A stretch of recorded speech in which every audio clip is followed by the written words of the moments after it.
Bismillahirrahmanirrahim. Assalamualaikum warahmatullahi wabarakatuh.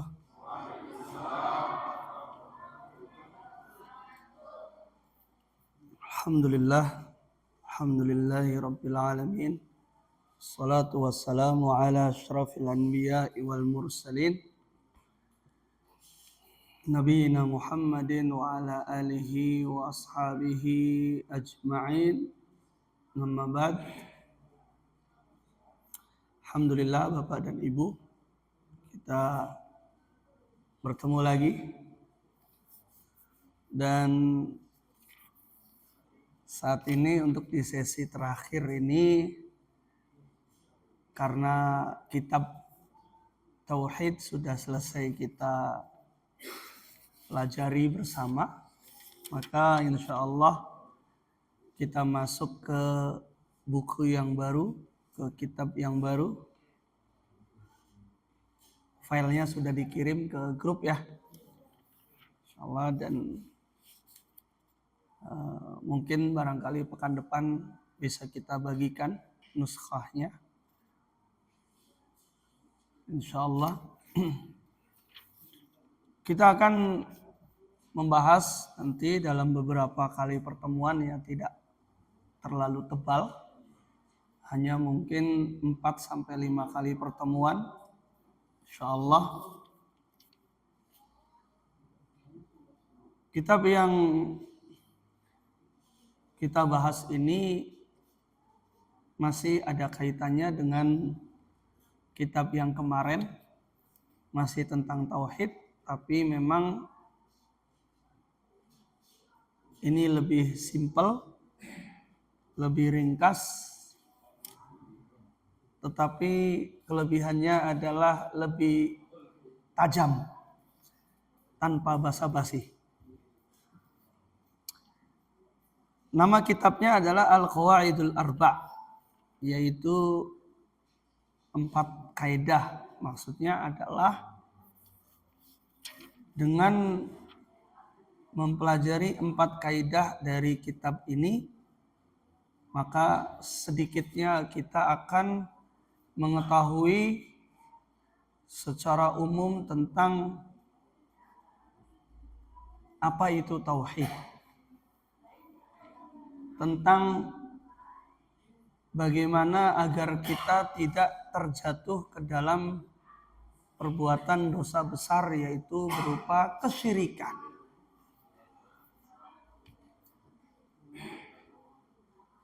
Jadi insya Allah selama beberapa pertemuan kita akan mengkaji dan membahas kitab ini. Nama kitabnya adalah Al-Qawaidul Arba', ya, 4 kaidah yang isinya adalah tentang 4 kaidah dalam memahami tauhid.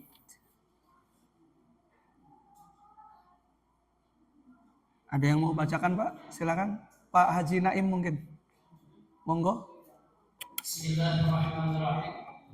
As'alullahal karima rabbal arsyil azim an yatawallaka fid dunya wal akhirah wa an yaj'alaka mubarakan aynama wa an yaj'alaka idza u'tiya syakar wa idza u'tiya sabar wa idza adnaba astaghfar fa inna haula'i thalatha unwanus sa'adah. Aku meminta kepada Allah yang Maha Mulia, Rabbul Arsh yang agung, agar Dia melindungi engkau di dunia dan akhirat, dan agar Dia menjadikan engkau diberkahi dimanapun engkau berada, dan agar menjadikan engkau menjadi orang yang jika diberi lalu dia bersyukur, jika diberi cobaan lalu dia bersabar, dan jika dia berbuat dosa maka dia memohon ampun. Karena ketiga hal ini adalah tanda kebahagiaan seorang hamba. Iya, terima kasih. Di dalam muqaddimah, penulis di sini Syekh Muhammad Ibn Abdul Wahhab, ya, beliau mengatakan membukanya dengan satu kalimat yang sangat luar biasa berupa doa-doa kepada para pembaca buku ini, kepada para muridnya, kepada orang-orang yang sampai ilmu ini kepada kita. Qala al-muallif rahimahullah, as'alullah al-karim rabbal arshil azim an yatawallaka fid dunya wal akhirah. Aku meminta kepada Allah yang maha mulia, Rabb arsy yang agung, pemilik arsy yang agung, an yatawallaka fid dunya wal akhirah, agar Allah menolongmu baik di dunia maupun di akhirat. Wa an yaj'alaka mubarakan aina ma kunta, dan Allah menjadikanmu mubarak, senantiasa mendapatkan keberkahan dimanapun engkau berada. Wa an yaj'alaka mimman idza u'tiya syakar, menjadikanmu orang yang jika diberi nikmat, diberi kelapangan, diberi rizki, maka dia bersyukur. Wa idza btuliya sabar, jika diberikan ujian, kesulitan hidup, kesengsaraan, maka dia bersabar. Wa idza aznaba astaghfar, jika dia berdosa, maka dia minta ampun kepada Allah. Fa inna haula'i tsalatsa unwanus sa'adah, maka sesungguhnya tiga hal ini adalah tanda-tanda dari kebahagiaan. Tanda-tanda dari kebahagiaan. Langsung tidak basa-basi, penulis di sini menyampaikan bahwa yang pertama adalah doa-doa. Ya. An yad'uwa lit-talib bit-taufiqi wa yufiduh, yaitu berdoa kepada orang yang membacanya, kepada para santrinya, untuk mendapatkan petunjuk dari Allah, mendapatkan taufik.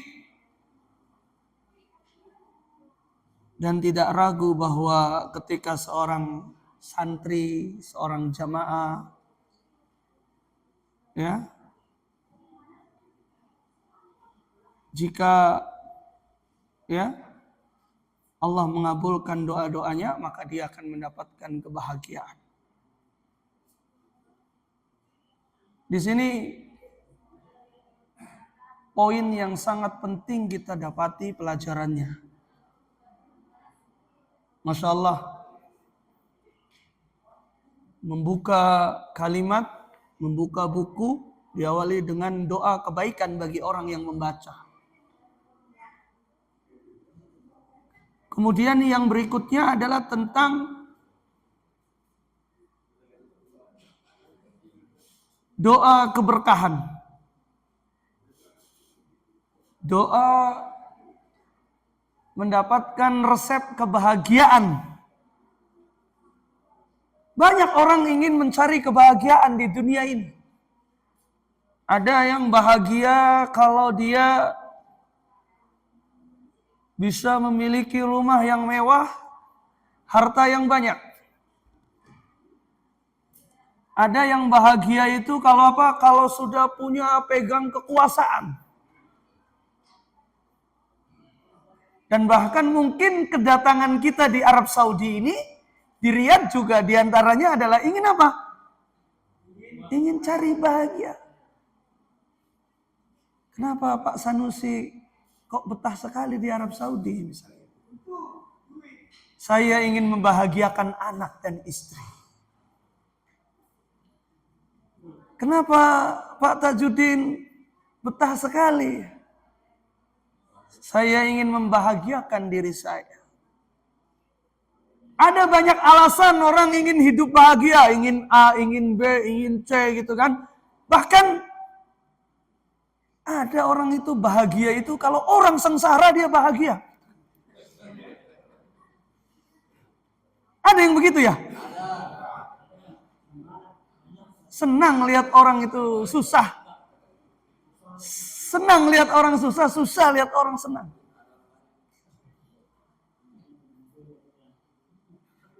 Seperti orang-orang yang jahat misalnya, baik levelnya perorangan maupun levelnya besar, terjadinya perang itu kan karena kepentingan egonya masing-masing, mendapatkan kepuasan, kebahagiaan, sehingga banyak orang yang terkena efek dan imbasnya dari adanya kejahatan perang yang dilakukan. Itu kan ingin memuaskan dirinya, ingin mendapatkan kebahagiaan. Dan Masya Allah di sini, ini ada resep yang pernah ditulis ini mengawali pembahasan kita pada buku ini. Tanda kebahagiaan seorang muslim, seorang mukmin itu ada 3. Apa yang pertama? Idza u'tiya syakar. Kalau diberi nikmat maka bersyukur. Alhamdulillah, Masya Allah hari ini masih diberi kesehatan. Masih bisa bekerja.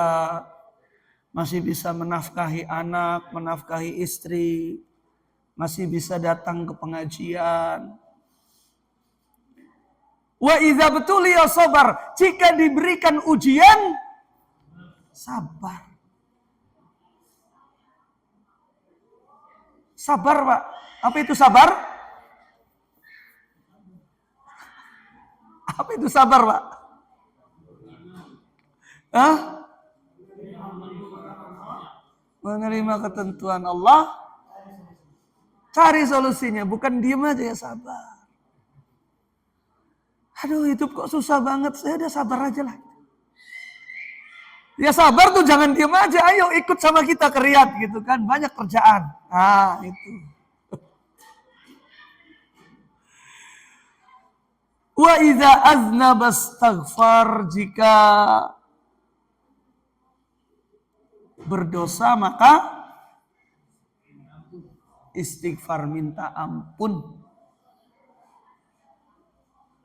Dan setiap manusia tidak ada yang tidak punya dosa, Pak. Semuanya punya dosa. Manusia tempatnya salah. Syukur, sabar, istighfar. Lah, ini jadi slogan majelis taklim kita aja ya. Nanti ditulis majelis taklim Al-Bayan kan? Syukur, sabar, istighfar. Karena ini yang akan mendapatkan kebahagiaan menurut Syekh di sini, dan ini sesuai dengan hadis Nabi Shallallahu Alaihi Wasallam yang menggambarkan seorang mukmin. Ajaban li amril mukmin, sangat menakjubkan urusannya seorang mukmin itu. Inna amrohu kullahu khair, semua urusannya itu baik. Walaysa dzaka li ahadin illa lil mukmin. Tidak akan pernah ada yang demikian itu kecuali hanya ada pada seorang mukmin. Jadi seorang mukmin itu semua yang menimpanya adalah kebaikan. Dan gak ada ini bisa terjadi kecuali pada seorang mukmin. Semuanya baik. Yaitu apa? Idza asabathu sarra syakara. Kalau dia mendapatkan kesenangan, mendapatkan kelapangan, mendapatkan nikmat, maka dia bersyukur. Fakana khairan lahu, maka itu adalah baik baginya. Wa in asabathu darra, kalau dia mendapatkan kesulitan, mendapatkan musibah, mendapatkan bencana, mendapatkan sesuatu yang tidak enak, maka sabara, maka dia bersabar. Fakana khairan lahu, maka itu adalah baik baginya. Sabar dan syukur, Pak. Kalau syukur mungkin kita gampang prakteknya, iya kan? Masya Allah, gampang sekali. Tapi kalau sabar gimana prakteknya? Teorinya gampang Pak, prakteknya yang susah. Harus sabar gitu kan. Sabar terus sampai habis masa batas kesabarannya kan gitu kan. Sampai ada yang ngomong gitu. Sabar itu ada batasnya enggak?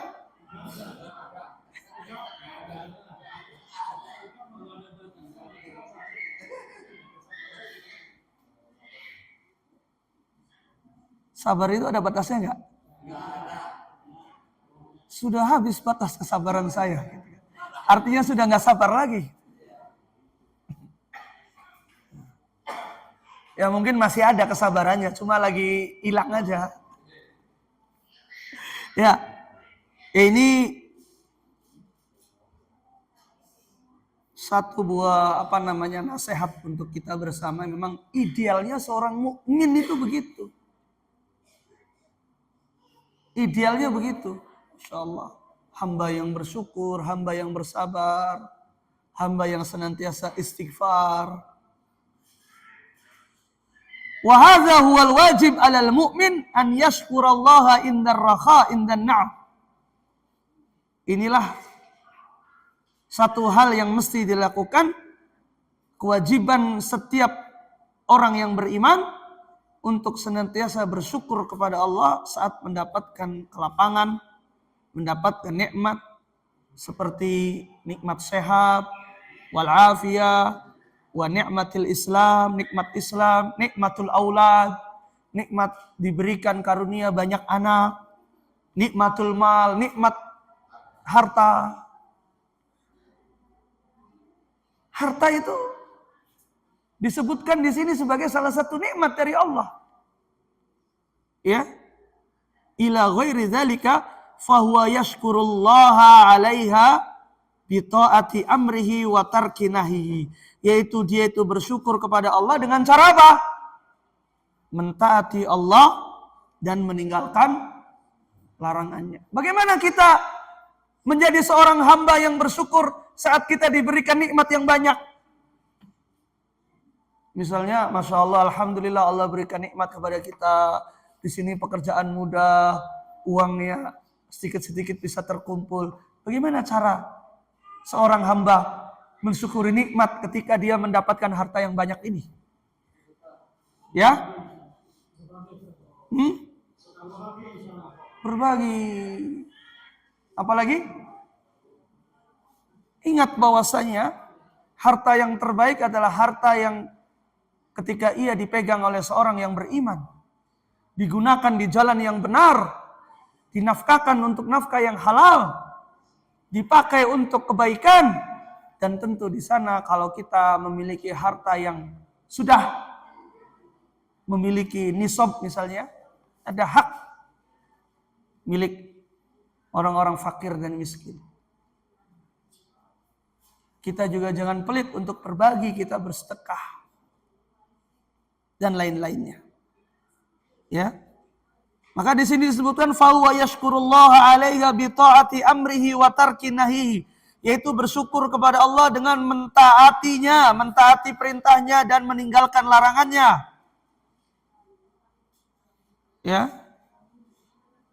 Begitu juga yasbir wa yahtasib indal bala, bersabar ketika mendapatkan bala, yaitu musibah. Dan pada saat kita mendapatkan musibah, selain kita bersabar, kita juga mengharapkan pahala dari Allah Subhanahu wa ta'ala. Seperti al-marad, sakit, mautul walad, ya, anak yang wafat misalnya, atau ahadul aqriba, sebagian kerabat, salah satu kerabat wafat, saudara, kakak, adik, ya, maka seorang muslim dia tidak frustasi. Wala yashukku jaiban, tidak merobek kantong. Apa maksudnya tidak merobek kantong, Pak? Jadi ini satu buah permisalan orang-orang dulu di zaman jahiliyah. Kalau ada kesedihan, misalnya orang tua meninggal, anak meninggal, itu ada proses niyaha, namanya apa itu niyaha, Pak? Ratapan itu diantaranya robek-robek baju gitu kan. Kemudian ada namanya yadribu khaddan, yaitu memukul pipi, dipukul-pukul, ya, ratap-ratap. Wala yad'u bida'wal jahiliyah, tidak mengungkapkan kalimat-kalimat jahiliyah. Teriak-teriak. Ya. Wala yatakallam bifahsh, bal yatahammal wa yasbir. Tidak mengucapkan kalimat-kalimat yang keji, laknat, teriak. Tetapi apa seorang mukmin bagaimana? Dia harus bisa menanggungnya dan dia bersabar. Masya Allah. Kalau kita mendapatkan musibah, mendapatkan sesuatu yang jelek, boleh nggak bersedih? Boleh nggak bersedih? Dulu Rasulullah ketika ada putranya yang wafat, Ibrahim, itu sedih, nangis sampai meneteskan air mata. Tapi kemudian dia beliau tidak lebih dari itu. Sedih itu bahagia, sedih adalah naluri dan bawaan dari sifat manusia. Malah kalau manusia dia tidak punya sedih, dia berbahaya, Pak. Begitupun kalau manusia tidak punya rasa takut, dia berbahaya. Makanya dalam konsep pendidikan anak itu, kalau misal seorang anak usia sekolah misalnya, dia tidak punya rasa sedih, dia tidak punya rasa takut kepada orang, itu harus ditangani, Pak. Kenapa? Karena dia tidak sama seperti anak-anak yang lainnya. Begitupun kita. Kalau kita selama hidup kita tidak punya rasa sedih, orang kalau lihat si A kok seneng terus, kayaknya nggak pernah sedih, kayaknya Pak Tajuddin ini hidup nggak pernah sedih gitu, Pak Abdul Wahab nggak pernah sedih katanya. Itu hanya yang nampaknya aja, Pak, yang nggak kelihatannya, jangan-jangan sedih terus gitu. Ya. Tapi ya itu, boleh sedih tapi tidak berlebihan. Ya, tidak boleh sampai memukul-mukul muka, merobek baju ya, atau dengan kalimat-kalimat caci maki, celaan-celaan yang disebutkan di sini dakwal jahiliyah. Ya, yaitu istilah-istilah sebutan-sebutan jahiliyah. Wa indadz dzunubi yubadir bit taubati wal istighfar. Seorang mukmin itu kalau dia mendapatkan dosa bersegera untuk taubat dan istighfar. Menandakan bahwasanya nggak ada manusia yang nggak pernah bersalah dan dosa, Pak. Semuanya salah. Oh enggak, kalau ustadz sih benar terus gitu, nggak pernah. Nggak ada yang seperti itu, Pak. Mau ustadz, mau ulama, mau kiai, semuanya berdosa, semuanya salah. Namanya juga manusia. Bahkan Nabi pun pernah salah. Tapi kalau bedanya, Nabi itu langsung ditegur oleh Allah, langsung turun ayat, langsung turun wahyu. Sebagaimana ketika turun pada saat ketika Nabi SAW didatangi oleh seorang sahabat Nabi, Abdullah bin Umi Maktum, minta diajarkan Islam. Kemudian oleh Nabi diacuhkan karena lebih ingin mendahulukan para pembesar Quraisy. Maka kemudian turunlah ya surat Abasa wa Tawalla itu. Nah, kalau kita manusia biasa kan nggak dapat wahyu. Nggak ada ayat yang turun untuk kita sekarang gitu kan. Maka ketika kita bersalah, berdosa, yubadir bitaubati wal istighfar. Kita bersegera untuk melakukan taubat dan istighfar. Ya. Ini adalah muqaddimah. Ya. Masya Allah. Mungkin satu lagi deh. Biar nanti pekan depan kita masuk ke kaidah yang pertama. Silakan Pak Naib. Silakan Pak Naim di اعلم أرشدك الله للطاعة أن الحنيفية ملة إبراهيم أن تعبد الله وحده مخلصا له الدين كما قال تعالى وما خلقت الجن والإنس إلا ليعبدون. Ketahuilah, semoga Allah membimbingmu untuk mentaatinya, bahwa agama yang lurus, agama Ibrahim, adalah bahwa engkau menyembah Allah saja dengan mengikhlaskan agama ini untuknya. Sebagaimana Allah Ta'ala berfirman yang artinya, tidaklah aku menciptakan jin dan manusia kecuali agar mereka beribadah kepadaku. Quran Surat Al-Dhariyat 56. lanjut. Wa idza arafta anna Allah khalaqaka li'ibadati fa'lam anna al-ibadata la tusamma ibadatan illa ma'a tauhid. Kama anna as-salata la tusamma salatan illa ma'a taharah. Wa idza dakhala asy-syirku fil ibadati fasadat kal hadasi idza dakhala fil taharah. Hingga jika engkau telah mengetahui bahwa Allah menciptakan engkau untuk beribadah kepadanya, maka ketahuilah bahwa ibadah itu tidak dinamakan ibadah kecuali bersama tauhid. Sebagaimana bahwa sholat tidak dinamakan sholat kecuali bersama taharah. Jika syirik masuk ke dalam ibadah, ia akan merusaknya. Seperti halnya hadas apabila masuk ke dalam taharah. Lanjut lagi.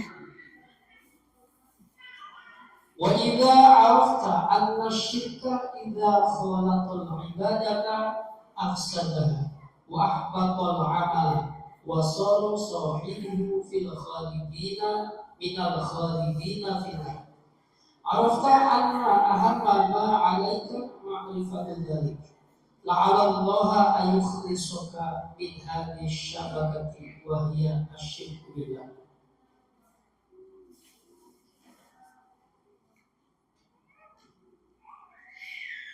Alladzi qala Allah ta'ala fihi inna Allah la yaghfiru an yushraka bihi wa yaghfiru ma duna dzalika liman yasha. An-Nisa 48. وذلك بمعرفة أربع قواعد ذكرها الله تعالى في كتابه. Jika engkau telah mengetahui bahwa syirik apabila mencampuri ibadah akan merusaknya dan menghapus amal ibadah serta pelakunya akan menjadi orang-orang yang kekal di dalam neraka, maka engkau mengetahui bahwa perkara terpenting yang wajib atasmu adalah mengenali hal itu. Semoga Allah menyelamatkanmu dari jerat ini, yaitu menyekutukan Allah, yaitu yang Allah Ta'ala berfirman tentangnya, yang artinya sesungguhnya Allah tidak mengampuni dosa mempersekutukan Allah, dan Dia mengampuni dosa di bawah itu bagi siapa yang Dia kehendaki. Quran Surat An-Nisa ayat 48. Dan perkara tauhid dan syirik itu dikenali dengan cara mengenali 4 kaidah yang telah Allah Ta'ala sebutkan di dalam kitabnya. Iya, terima kasih, Masya Allah. Ya, ini masih bagian dari muqaddimah